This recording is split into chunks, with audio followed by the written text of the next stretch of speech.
I love things like yoga, mindfulness, the whole shebang. I love all of that.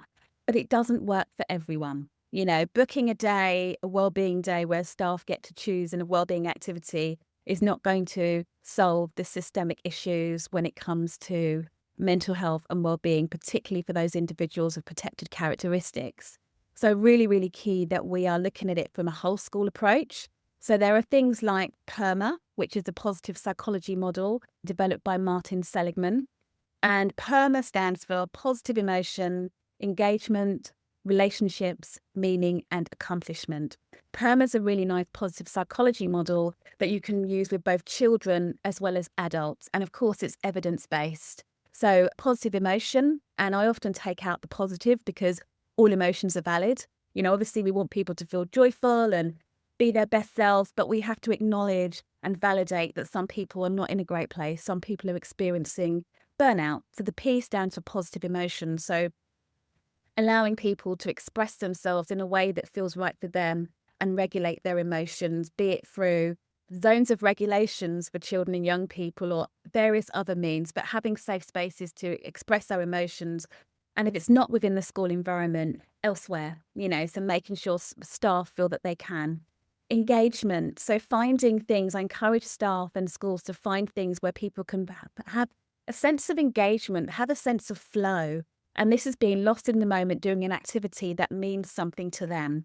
So it could be that they have a wellbeing group or they have a dance club or something, but something that is engaging and sort of takes them away from that mindset of work, work, work. And they just get lost in it, whether it's creativity, art, but something that's not work related, but quite engaging. That's the E. R, relationships. Relationships are key. We are human beings. We are connected to other individuals in every sense. We're not here to live alone.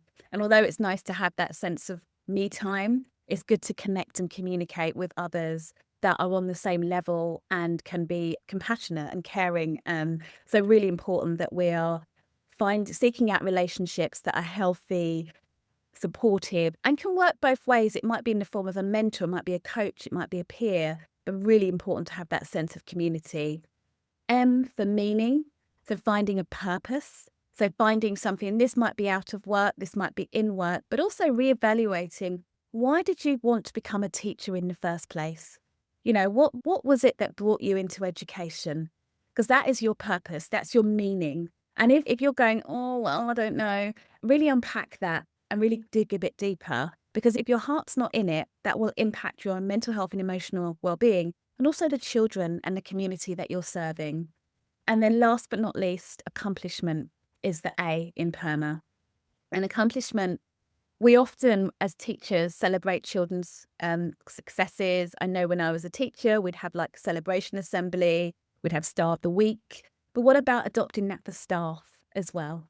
Really important that we're making sure that staff feel seen and heard and are celebrated for a good piece of work, and also celebrate making mistakes, having that growth mindset, accomplishment. Oh God, I messed up, but this is what I did instead. Those sorts of things are incredible. So that's the PERMA model.